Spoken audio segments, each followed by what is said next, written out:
चलो अब इसकी डेफिनेशन लिखते हैं और डेरिवेशन करते हैं। तो देखो एवरेज का पता चल गया ना, टोटल कितना होगा, 0 होगा, 0 से t, और ये लेना है 0 से t/2। तो अब हम कर रहे हैं मीन या एवरेज वैल्यू की डेफिनेशन और डेरिवेशन। मीन या average value of alternating current. तो आपको पता है मैंने यहाँ AC को DC से कंपेयर करना है, तो देखो क्या है, द मीन या average value of alternating current. और कब, कौन सा टाइम लेना है, हाफ साइकिल में, है ना, over any half cycle is defined as that value of, अब ध्यान से समझना है, that value of steady current. Steady मतलब फिक्स करंट जिसका मैग्नीट्यूड चेंज ना हो। तो कहीं ये डीसी की बात तो नहीं कर रहा है, डीसी की तो बात कर रहा है, steady current, fix current. But मैं एक बात समझाऊं, हर एसी में कुछ छोटे से इंस्टेंट के लिए डीसी जरूर आता है। हर एसी जो फ्लक्चुएट करता है कुछ समय के लिए फिक्स भी होता है, कांस्टेंट भी होता है, चाहे वो समय कितना कम हो, 0.01 सेकंड से 0.02 सेकंड हो, पर फिक्स तो हुआ थोड़े समय के लिए, उसकी बात कर रहे हैं, ठीक है। तो द मीन वैल्यू या average value of AC over any half cycle is defined as that value of steady current, which would send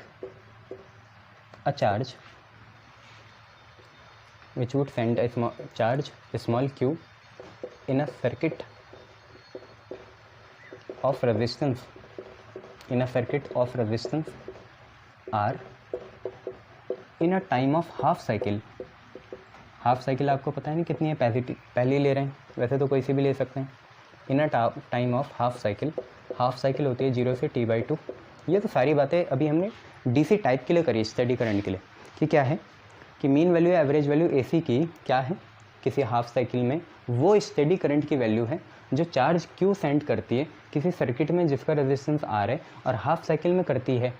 अब ये सारी बातें DC की हुई, अब AC की बात शुरू करो। As is sent by the AC, वही चार्ज कौन सेंड करेगा, AC। जैसे DC ने करा, स्टेडी करंट ने जितना चार्ज सेंड करा वही चार्ज कौन सेंड करे, AC सेंड करे। वो वैल्यू चुननी है हमें, किसकी, AC की। मीन वैल्यू या एवरेज वैल्यू AC की वो वैल्यू है जो उतना ही चार्ज सेंड करे जितना स्टेडी करंट ने सेंड करा। तो अब हम लिखेंगे सारी बातें AC की। As is sent by AC in same resistor in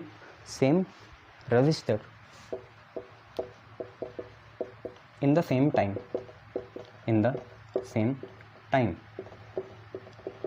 same time आपको पता है कितना है, 0 से t/2 है, बस खत्म, ये है।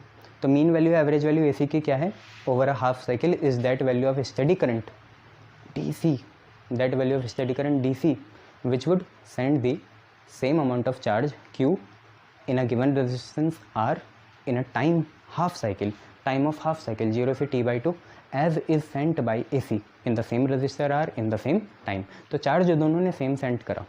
अब देखो इसकी डेरिवेशन कैसी है।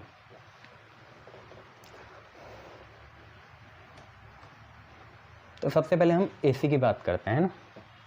Late the alternating current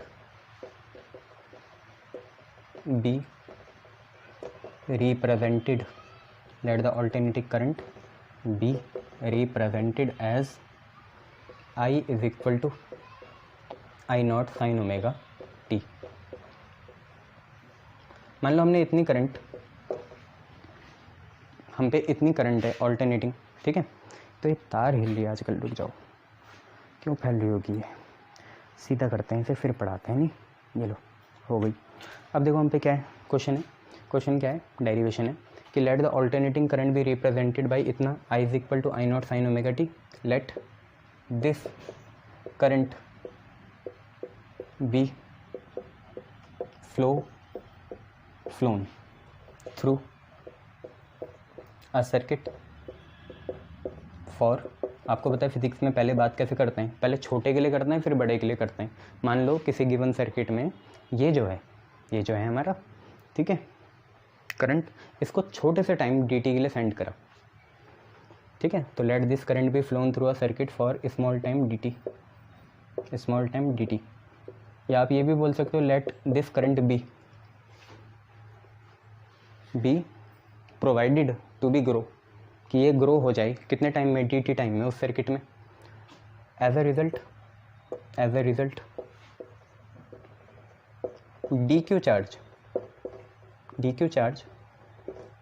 is sent, ये हमने लिखा, यही हमने डेफिनेशन में बोला था कि कोई करंट होगी जिसको हमने मान लिया I is equal to I not sine omega T.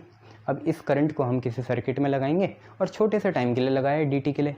तो अगर छोटा सा टाइम है तो चार्ज बहुत बड़ा तो नहीं सेंट हो सकता, छोटे से टाइम में छोटा सा ही चार्ज सेंट होगा। तो हमने वो चार्ज कितना मान लिया, dq मान लिया।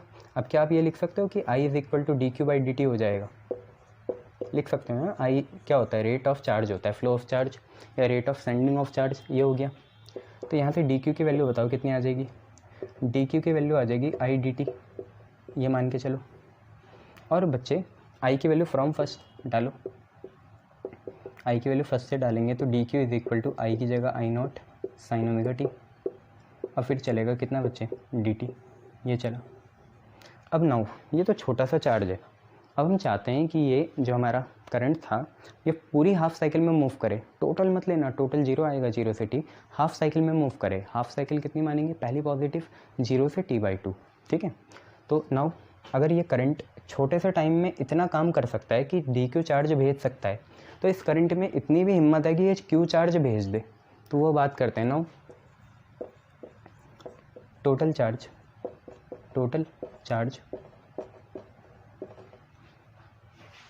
Charge sent by first in time interval 0 से t/2, पहला पॉजिटिव। तो हमें टोटल चार्ज की बात करनी है भैया, ठीक है। दिख रहा है आप लोगों को, शाबाश, बिल्कुल बढ़िया दिख रहा है। तो होगा क्या, देखो यार, चार्ज जो होगा बड़ा q, अगर हम उसे q माने ना, q, तो q चार्ज आएगा कैसे, हमें dq का इंटीग्रेशन करना पड़ेगा और लिमिट लगानी पड़ेगी 0 से कितना q। लिमिट लगाओ ना लगाओ इतनी बात ही है कि पहले dq चार्ज 0 रहा होगा और फाइनली ये जाके q बनेगा। q तो हमारा फाइनल है ना, निर्वाणा है, लास्ट में टोटल चार्ज कितना मिलेगा, q ही मिलेगा, है ना ये। अब आपने अगर इस साइड इंटीग्रेशन करा तो इस साइड भी करना पड़ेगा, तो इंटीग्रेशन लगेगा I not sine omega t और यहाँ लगेगा dt, ये लिख दिया I not sine omega t dt। अब लिमिट किसकी लगेगी, आई नॉट की किसकी लगेगी, देखो dt है ना, तो लिमिट टाइम की लगेगी 0 से t/2। टाइम था 0 तो चार्ज था 0, टाइम हुआ t/2 तो उसमें चार्ज कितना सेंट हो गया, q। क्लियर है इतना, ये। तो एक ऑल्टरनेटिंग करंट है, रिप्रेजेंट कर रहे हैं इतने से। ये करंट क्या है, हमने सर्किट से dt टाइम के लिए फ्लो करा तो करंट भी छोटा ही बनेगा जिसको बोलेंगे dq। तो करंट हो जाएगा dq बाई dt, dq हो जाएगा I dt। I की वैल्यू फर्स्ट से डालेंगे, ये छोटा सा चार्ज इस पर सेंड करने की हिम्मत थी तो पूरा भी कर देगा। तो 0 से t/2 टाइम में मान लो इस करंट ने q चार्ज सेंड करा। अब हमें q कैसे मिलेगा, इधर इंटीग्रेशन करना पड़ेगा, लिमिट प्रॉपर लगेंगे 0 से q, और इधर भी इंटीग्रेशन करेंगे, पर dt के रिस्पेक्ट में कर रहे हैं तो लिमिट भी टाइम की लगेगी 0 से t/2। तो मान लो जब टाइम 0 था तो चार्ज कितना सेंट हुआ, 0 ही होगा। 0 टाइम मतलब यहाँ करंट का एप्लीकेशन ही नहीं है, और जब टाइम t/2 हो गया तो चार्ज कितना सेंट हो गया, q हो गया। t/2 के लिए q है भैया, ठीक है। अब देखो, अब हमें क्या मिला, हमें ये चीज़ मिली भाई कि dq का इंटीग्रेशन करेंगे तो बायो वाले देख लो dq का इंटीग्रेशन होता है q, और देखो लिमिट क्या है, 0 से कितनी q है, ठीक है भैया। dq का इंटीग्रेशन हो गया q और लिमिट है 0 से q। आगे बढ़ेंगे, जो कांस्टेंट है बाहर निकालो, आई नॉट कांस्टेंट है बाहर निकाल दिया। इंटीग्रेशन करेंगे किससे, 0 से t/2, किसका करना है, साइन ओमेगा टी dt का। अब जो मैथ वाले उन्हें पता है, बायो वाले को बता देता हूँ कि साइन का इंटीग्रेशन होगा माइनस कॉस। साइन का इंटीग्रेशन क्या होगा, माइनस कॉस होता है। साइन का इंटीग्रेशन करेंगे तो कितना आएगा, माइनस कॉस। देखो लिमिट तो वही रहेगी 0 से t/2। साइन का इंटीग्रेशन करेंगे तो आएगा माइनस कॉस। देखो इंटीग्रेशन किसने भी नहीं करा अभी तो मेरे साथ पढ़ लो। साइन का इंटीग्रेशन होता है माइनस कॉस, ठीक है। और एंगल ऐसे रहता है, देखो एंगल कितना है, ओमेगा टी ऐसे रहेगा। और अगर एंगल वर्थ हुआ तो उसका भी करना होगा। तो ओमेगा टी का डिफ्रेंसिएशन कितना होता है, ओमेगा होगा। ओमेगा टी का डिफ्रेंसिएशन करेंगे तो ओमेगा भार, अब टी का टी के रिस्पेक्ट में कितना 1, तो तो ओमेगा टी का कितना होता है डिफ्रेंसिएशन, ओमेगा होता है, इतना याद रखो मेरे साथ। बायो वालों को तो रगड़ा मानना पड़ेगा, रखना पड़ेगा। तो साइन का इंटीग्रेशन होगा माइनस कॉस ओमेगा टी, ऐसी ओमेगा टी का ओमेगा होगा। अब कुछ मैथ वाले बच्चों के लिए बताता हूँ, बायो वाले तो ऐसे पढ़ेंगे कि यार जो ओमेगा आएगा ना डिफ्रेंसिएशन में वो आगे आता है, आगे मल्टीप्लाई में, इंटीग्रेशन में डिवाइड में आएगा। तो ओमेगा आएगा डिवाइड में ऐसे, बस ये फ़र्क है डिफ्रेंसिएशन और इंटीग्रेशन में। आप खुद देखो कॉस का डिफ्रेंसिएशन क्या होता है माइनस साइन, तो माइनस साइन का इंटीग्रेशन कितना होगा कॉस। कॉस का डिफ्रेंसिएशन होता है माइनस साइन, तो माइनस साइन का इंटीग्रेशन होगा कॉस, तो साइन का इंटीग्रेशन होगा माइनस कॉस। फिर ओमेगा टी का ओमेगा नीचे आ जाएगा, बस इतना। यार अब देखो आपको यहाँ खेल दिखाना है, upper limit minus lower limit, Q की जगह एक बार क्यू माइनस अपर लिमिट लिख दी माइनस लोअर लिमिट, क्यू की जगह एक बार जीरो, ये लिख दिया। इतना तो आपको आता है upper limit minus lower limit. अब देखो यहाँ क्या हुआ, minus I nought by omega बाहर आया और कितना बचा अंदर कॉस ओमेगा टी, कहाँ से लेकर कहाँ तक, जीरो से लेकर कितना टी बाई टू तक। बहुत बढ़िया। अब यहाँ पे भी वही करना है, upper limit minus lower limit, ये वैल्यू किसकी है टी की, तो टी की जगह डालेंगे, बाकी सब ऐसे ही रहेगा। ठीक है, क्यू माइनस जीरो, क्यू आ गया, क्यू की value I minus I nought by omega. अब देखो अपर लिमिट कॉस ओमेगा, अभी डालेंगे upper limit minus cos omega, यहाँ पे आएगी लोअर लिमिट, अभी डालेंगे लोअर लिमिट। देखो टी है, टी की अपर लिमिट कितनी है टी बाई टू, तो अपर लिमिट डाल दी टी बाई टू, ये हो गया। और बच्चे टी की लोअर लिमिट कितनी है जीरो, तो यहाँ डाल दिया जीरो, ये ठीक है, ओमेगा इंटू जीरो डिग्री, ये भी डिग्री में है। ठीक है, ये चीज़ है। तो हुआ क्या, एक बार स्मॉल टी की जगह कैपिटल टी बाई टू डाल दिया, ये अपर लिमिट हो गई, क्योंकि टी की जगह डालना था, बाकी सब सेम है, माइनस एक बार टी की जगह जीरो डाल देंगे, upper limit minus lower limit, जैसे यहाँ करा था। ठीक है, टी की जगह डालना था, अब ये आ गया। अब देखो क्या होगा, q is equal to minus I nought by omega, यहाँ देखो कॉस ओमेगा, यार आपको याद होगा 2 पाई बाई कैपिटल टी होता है, बताया था ना, ओमेगा कितना होता है 2 पाई बाई कैपिटल टी, और यहाँ कितना चल रहा है बच्चे टी बाई टू चल रहा है, और ओमेगा इंटू जीरो कितना हुआ, जीरो हुआ, तो ये कॉस जीरो आ गया। क्लियर इतना, शाबाश। ठीक है भैया, ओमेगा 2 पाई बाई टी हो गया, टी से टी बाई टू तो चल ही रहा है, ओमेगा की जगह 2 पाई बाई टी हो गया, टी से टी कैंसिल, दो से दो कैंसिल, शाबाश चालाक बच्चे। अब देखो आगे,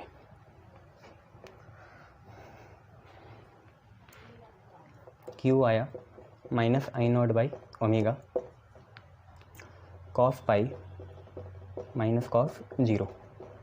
यार पाई होता है 180, आपको पता है पाई 180 होता है, सारा देखो इतनी डिटेल में कोई नहीं बताएगा तुम्हें। Minus I nought by omega cos pi होता है 180, और माइनस है यहाँ पे कॉस जीरो।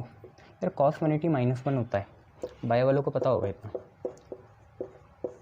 कॉस 180 कितना होता है माइनस वन, और ये माइनस ऐसी, और कॉस जीरो होता है one, cos 180 minus one, minus ऐसे कॉस जीरो होता है one, minus one minus two हो गया, तो minus I nought by omega into minus two आया, माइनस से माइनस कैंसिल, आपका आया 2 आई नॉट बाई ओमेगा, ये आ गया।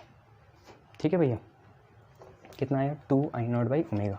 सर और कुछ कर सकते हैं, बिल्कुल बेटा, ओमेगा की वैल्यू लगा दो, तो क्यू इज़ इक्वल टू कितना 2 आई नॉट, प्रिंसिपल डिवीजन ये रहा, ओमेगा होता है 2 पाई बाई टी, ये टी कहाँ जाएगा बच्चे ऊपर, तो देखो 2 आई नॉट है, नीचे है 2 पाई, टी कहाँ गया ऊपर, दो से दो कैंसिल, तो आप पे आया I naught t by pi, omega की वैल्यू डाल दी, टी ऊपर गया, तो क्यू की वैल्यू एक तो देखो आप पे क्या आ गई आई नॉट टी बाई पाई, इसको रखो संभाल के, इसको मान लो इक्वेशन अल्फ़ा।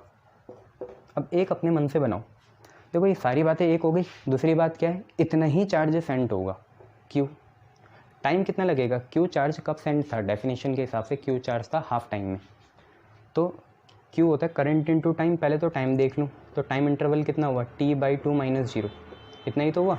यार टाइम कितना मिला था आपको, जीरो से टी बाई टू मिला था, तो टाइम इंटरवल कितना हुआ T by two minus zero, इतना भी ना लिखे करो, फाइनल टाइम तो आप पे टी बाई टू है, ठीक है T by two, but current कितनी लगी, करंट या तो एवरेज लगी या तो मीन लगी, कुछ एक चीज़ लगी ना, आपको पता था ना मीन वैल्यू या एवरेज वैल्यू यही है, जो क्यू चार्ज सेंड करे टी बाई टू टाइम में, ये अपने मन से बनाना है, ठीक है, जो इतना ही क्यू चार्ज सेंड करे, टाइम कितना लगे टी बाई टू, पर वो करंट की वैल्यू कौन सी थी, आई मीन या आई एवरेज, ये चीज़ थी। क्लियर है इतनी बातें, कि एक तो आपने डेरिवेशन से निकाला, एक अपने मन से बनाया, इसने क्यू चार्ज सेंड करा, इसने भी क्यू करा, इसको टाइम टी बाई पाई लगा, इसको लगा टी बाई टू, ये करंट आई नॉट है, ये करंट तो मीन होगी, इसको मानो बीटा, ये अपने मन से बनाना है, याद रखना है इसे, ठीक है, दोनों को इक्वेट करो, दोनों को इक्वेट करो। अब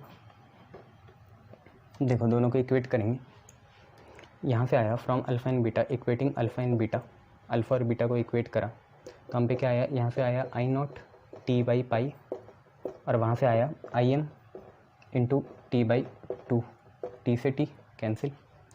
तो देखो आई एम कितना आया, आई एम आया 2 ऊपर पाई नीचे, और आई नॉट क्या आया 2 by pi of I not. यार 2 बाई पाई अगर आप खोलोगे ना, 2 बाई पाई, पाई होते 3.14, तो ये 200 बाई 314 आ गया, 3 6 18, तो 0.637 आएगा यहाँ पे। तो यहाँ पे आया 0.637 ऑफ आई नॉट। देखो मीन वैल्यू जो है 0.637 है आई नॉट का, और अगर मीन परसेंटेज में निकालने तो होगा 63.7% of I not. I not का 63.7% होगा। इतना आप लोग याद रखना। क्लियर है? बहुत बढ़िया। अब कुछ बच्चे इसे एवरेज लिखेंगे तो एवरेज फॉर्म में लिख लो। तो देखो आई मीन या आई एवरेज दोनों एक ही बात है, बराबर है 2 by pi of I not, बराबर है 0.637 ऑफ आई नॉट। ऐसा आप लोग लिख सकते हैं। तो डेरिवेशन ठीक से देख लेना, यही है जो है। ठीक है जी, बहुत बढ़िया।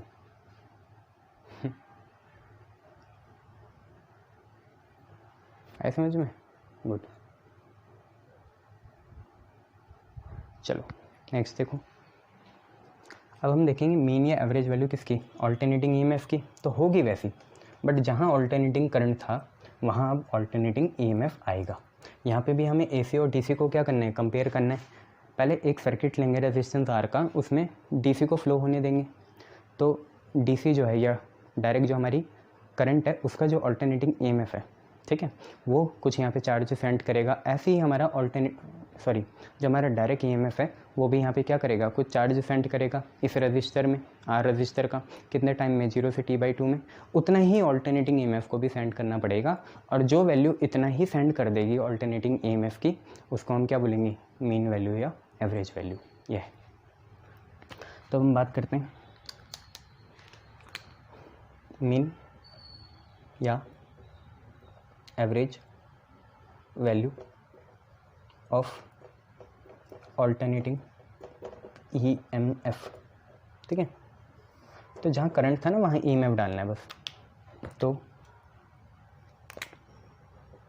मीन या average value of alternating EMF over any half cycle, half cycle है ना 0 से t/2, तो over any half cycle is defined as that value of steady current था वहाँ, यहाँ होगा स्टेडी ईएमएफ। ठीक है, तो मीन वैल्यू या average value of alternating EMF over any half cycle is defined as that value of steady EMF which would, जब तक मीन या एवरेज की बात है तो चार्ज की बात करेंगे। ठीक है, तो विच would send the same, which would send the same amount of charge Q through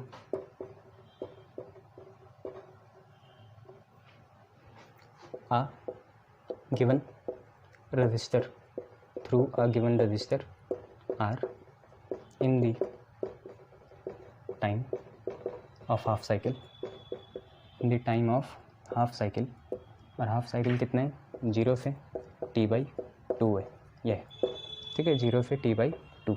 तो mean value average value of alternating EMF over any half cycle is defined as that value of steady EMF which would send the same amount of charge Q through a given resistor R in the time of half cycle 0 से t/2 as is sent by कौन, alternating EMF। ये तो study EMF हो गया ना, कहाँ है ये रहा। अब alternating EMF है, तो as is sent by alternating EMF in the same resistor, in the same resistor R in same time, in same time. तो ये चीज़ है, सेम टाइम ये चीज़ है। तो देख लो क्या है कि मीन वैल्यू या एवरेज वैल्यू अल्टरनेटिंग ईएमएफ की क्या है, वो स्टडी ईएमएफ की वैल्यू है जो सेंड करेगी सेम चार्ज उसी रजिस्टर आर से उतने टाइम t/2 में, जैसे कि अल्टरनेटिंग ईएमएफ भेजता है उतना ही चार्ज उतने ही सर्किट में जिसका रेजिस्टेंस आर है और उतने ही टाइम में। ठीक है, ये है। अब देखो इसकी डेरिवेशन कैसी है।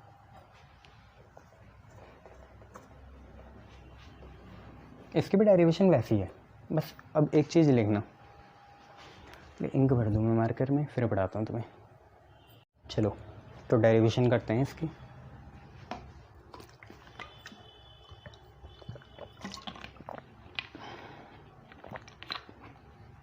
तो देखो होगी कैसे। अब हम बोलते हैं let the alternating EMF be represented as, alternating EMF को हम रिप्रेजेंट करते हैं as E is equal to E nought sine omega t. और इसी ईएमएफ को हम छोटे से टाइम dt के लिए किसी सर्किट में अप्लाई करते हैं। तो let this EMF be applied to a circuit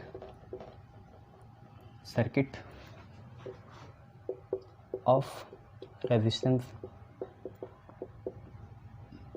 are for a small time dt। एक सर्किट है जिसका रेजिस्टेंस आर है, उसमें छोटे से टाइम dt के लिए हम इस ईएमएफ को अप्लाई कर देते हैं अक्रॉस इट्स एंड। तो इट सेंड्स dq चार्ज, छोटा सा टाइम है तो छोटा सा ही चार्ज सेंड होगा। ठीक है, बड़ा तो हो ही नहीं सकता। सच दैट आपको पता है I जो होता है क्या होता है dq/dt हो जाता है। इतना क्लियर है। अब यहाँ पे ये तो चेंज नहीं होगा, करंट dq/dt होता है, या dq की वैल्यू कितनी होती है I dt। बट आपको पता है ओम्स लॉ से v is equal to I R होता है, तो I क्या होता है E/R। v is equal to I R हो गया, तो I क्या हुआ E/R। तो I dt को देखो मैंने क्या बनाया, I dt को बना दिया E/R dt। देखो मैं वो गलत मानूंगा कि आप I को I nought sine omega T लिख दो, फिर आप I नॉट को लिख दो E0/R, वो गलत है। ऐसे करो I dt है तो E/R dt। हालांकि मैथमेटिकली कुछ रॉन्ग नहीं होगा, बट फंडामेंटली आपने क्लॉज ही तोड़ दिया। उसका मतलब आप पहले करंट सप्लाई कर रहे हो, ईएमएफ बाद में बना, आप यहाँ पर डायरेक्ट ईएमएफ सप्लाई कर रहे हो। ये तो dq is equal to E/R dt होता यही है कि ईएमएफ ही सप्लाई होता है, करंट तो प्रोड्यूस होता है। ठीक है, मेन चीज़ तो ईएमएफ है। तो dq is equal to I dt, dq हो गया I हो गया E/R dt। अब फ्रॉम फर्स्ट से देखो आप पे क्या बना, dq इज इक्वल टू ई कितना है E0 sign omega T, upon में कितना है R, और यहाँ कितना है dt। इतना क्लियर बच्चों। E की value E0 sign omega T by R और dt। अब total charge Q sent by alternating EMF in time 0 से t/2 कितना सेंड करा, तो ये देखना है टोटल चार्ज। तो टोटल चार्ज आपको पता है कैसे मिलेगा, Q मिलेगा dq का इंटीग्रेशन करके। अब लिमिट लगाने से कोई फ़ायदा नहीं है, और अगर आपने इस साइड इंटीग्रेशन कर दिया तो इस साइड भी करना पड़ेगा। तो integration E0/R sign omega t, और यहाँ आ जाएगा dt। t के रिस्पेक्ट में कर रहे हैं तो लिमिट लगेगी 0 से t/2। यहाँ पे भी लगा सकते थे, कोई फ़ायदा नहीं था। ठीक है, इसलिए हमने लगाई नहीं है। ठीक है, तो dq का इंटीग्रेशन करके q आएगा। यार अब इससे मतलब नहीं है ना, q मिला dq के इंटीग्रेशन से, अब इससे मतलब है dq का इंटीग्रेशन करके कितना आया q आया, और E0/R आप ले लो बाहर, E0/R आप ले लो बाहर, अंदर बचा साइन ओमेगा टी, और क्या बचा dt। ठीक है, sign omega t dt, E0/R बाहर आ गया, और लिमिट है 0 से कितनी t/2। बस साइन ओमेगा टी का इंटीग्रेशन आपने पहले भी करा था और अब भी करना पड़ेगा, बस और क्या है। तो देखो हुआ क्या,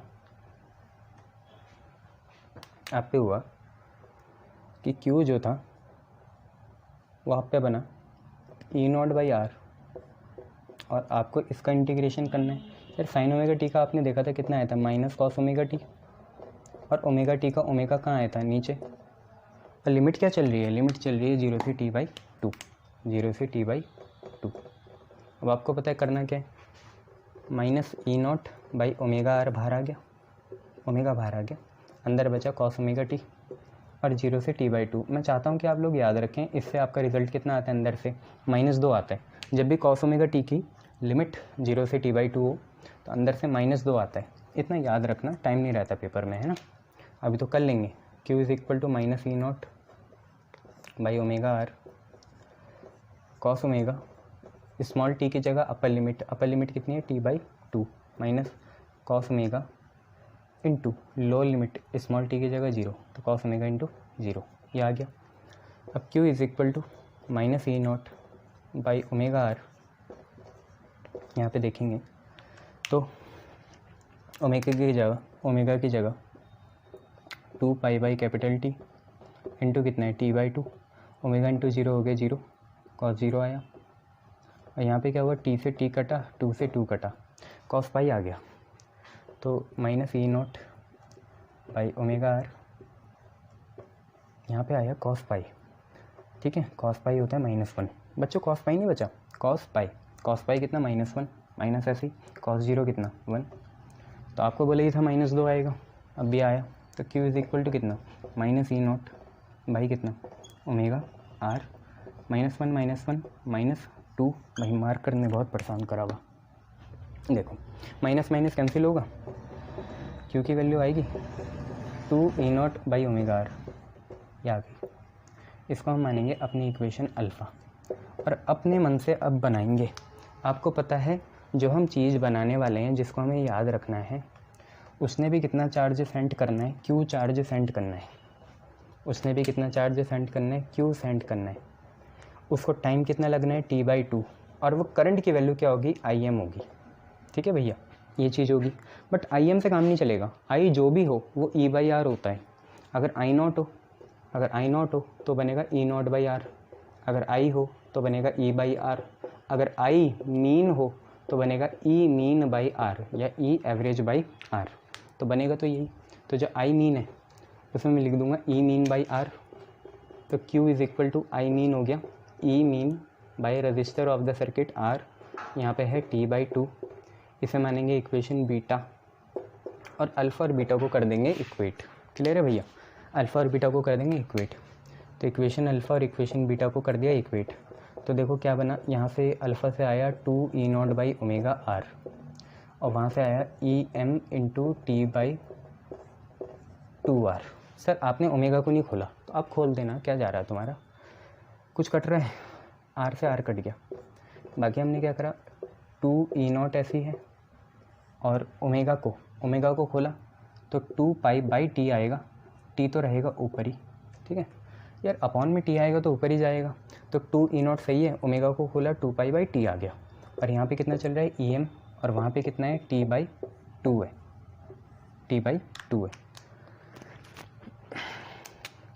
T से T कैंसिल, 2 से 2 कैंसिल, तो आप पे यही आ रहा है। देखो EM is equal to 2/π/E0, EM या जिसे हम E एवरेज बोलते हैं, वो कितना आ रहा है, ध्यान से देखो 2/π आ रहा है, और साथ में क्या है E0। 2/π आपको मैंने बताया था 0.637 E0 होगा, और EM परसेंटेज में निकालें तो आप पे आएगा 63.7% ऑफ E0। इसे V0 भी लिख सकते हैं, कुछ दिक्कत नहीं है, ये आ गया। क्लियर है, बस क्लियर भाई, बहुत बढ़िया। ठीक है, गुड।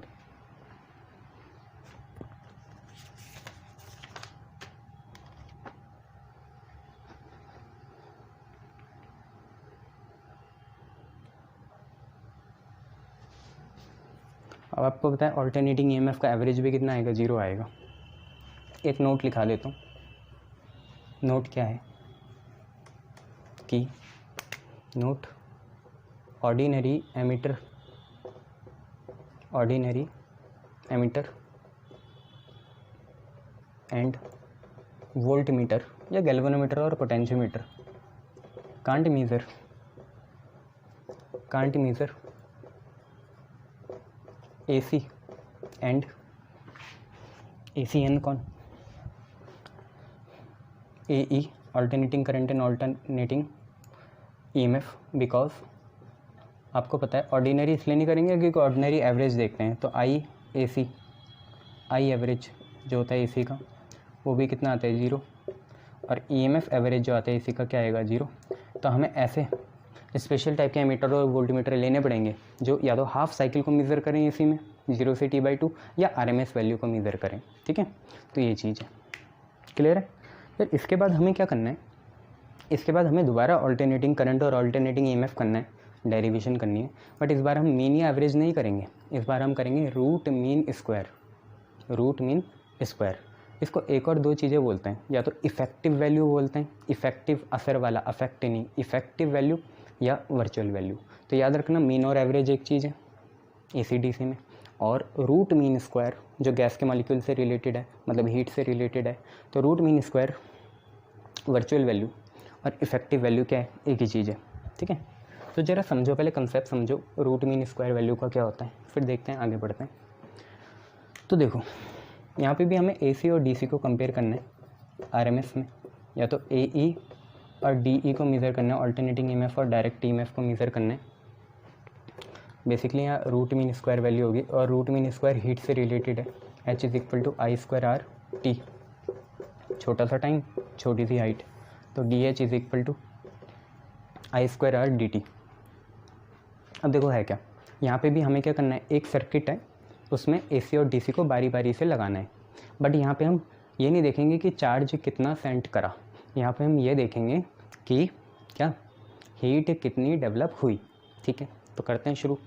तो root mean square value of alternating current क्या है कि इसने क्या करना है, सबसे पहले हमने जैसे डायरेक्ट करंट यहाँ फ्लो करा दिया किसी रजिस्टर में, कितने रेजिस्टेंस का है वो R का है, और यहाँ फुल साइकिल ले सकते हैं 0 से T। तो 0 से T फुल साइकिल में किसी रेजिस्टेंस R में हमने एक डायरेक्ट करंट फ्लो करवाया, इसने हीट प्रोड्यूस कर दी H। अब हमें AC क्योंकि फ्लक्चुएटिंग है, तो AC की ऐसी एक पर्टिकुलर वैल्यू लेनी है जो इसी रेजिस्टेंस R के सर्किट में T टाइम के लिए फ्लो करे, और वो इतनी ही हीट प्रोड्यूस करे H जितनी की DC ने करी थी। आई बात समझिए, जितनी की DC ने करी थी। तो सबसे पहले DC इस गिवन रेजिस्टेंस R के सर्किट में T टाइम के लिए फ्लो कराया और इसने हीट प्रोड्यूस करी H। अब ऐसी AC की एक फिक्स वैल्यू लेनी है, फिक्स मतलब यह है फ्लक्चुएट करेगी तो एक पर्टिकुलर वैल्यू लेनी है, फिक्स तो होता नहीं है पर्टिकुलर। तो पर्टिकुलर वैल्यू लेनी है जो इसी सर्किट जिसका रेजिस्टेंस R है T टाइम के लिए फ्लो कराएं और हीट H ही प्रोड्यूस हो। तो क्या होगा, the root mean square value, effective value और virtual value of alternating current over a full cycle या over a complete cycle is defined as that value of alternating current, that value of steady current, ठीक है। तो दोबारा try करते हैं, the root mean square value, effective value और virtual value of alternating current over a full cycle, complete cycle 0 से T is defined as that value of steady current which would generate same amount of heat in a given resistor circuit of resistance R for a full time T as is generated by the alternating current in the same circuit of resistance R in the same time, ठीक है। ये चीज़ है। ऐसे अगर हम root mean square या effective value of alternating क्या EMF बोलना चाहेंगे तो क्या होगी वो, it is that value of study EMF which would generate the same amount of heat in a given resistance R in the full time T as is generated by the alternating EMF in the given resistance R in the same time T। तो यहाँ heat की बात करनी है और कुछ नहीं है, क्लियर है, बहुत बढ़िया। करें स्टार्ट, चलो।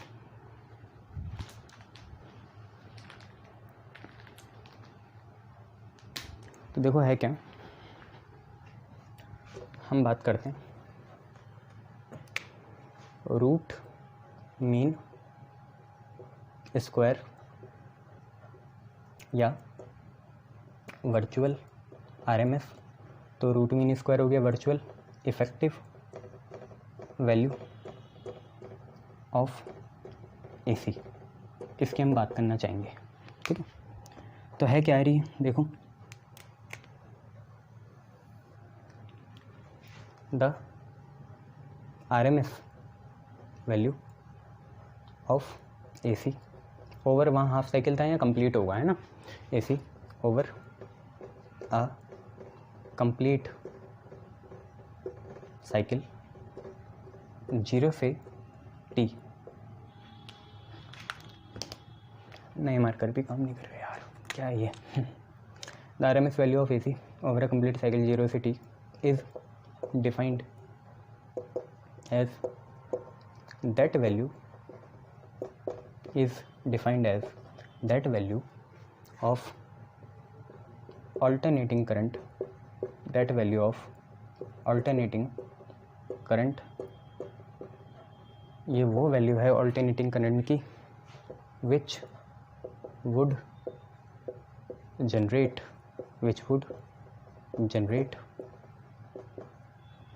same amount of heat की बात है यहाँ, है ना, which would generate same amount of heat, capital H। ये तो पूरी टाइम में हुई ना, जैसे DQ चार्ज था तो यहाँ DH हीट आएगी पहले, है ना। Same amount of heat H in a given register R for time T।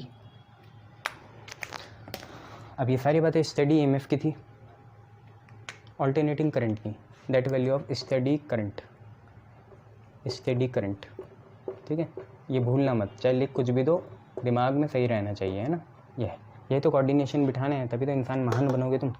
तो the RMS value of AC over a complete cycle is defined as that value of steady current which would generate the same amount of heat H in a given resistor for time T as is generated by alternating current in the same resistor of the circuit, है ना, in the same resistor or in the same time,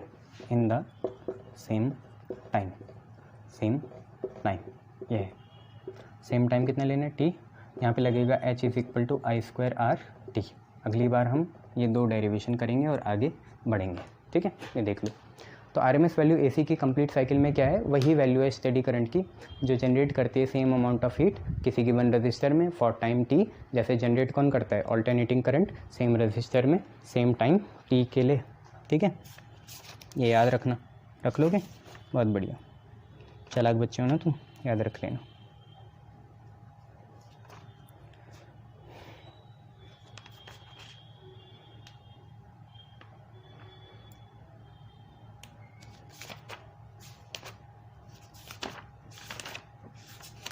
कोई numerical देता हूँ तुम्हें एक करने के लिए ना, न्यूमेरिकल करना, देखते हैं तुम्हारे हाथ खुले या नहीं खुले।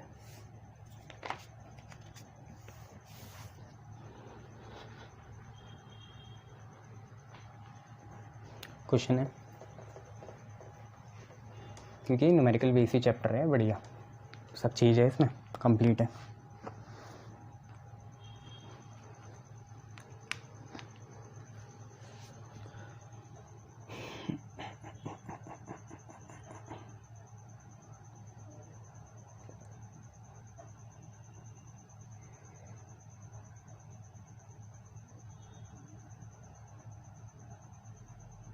चलो क्वेश्चन है,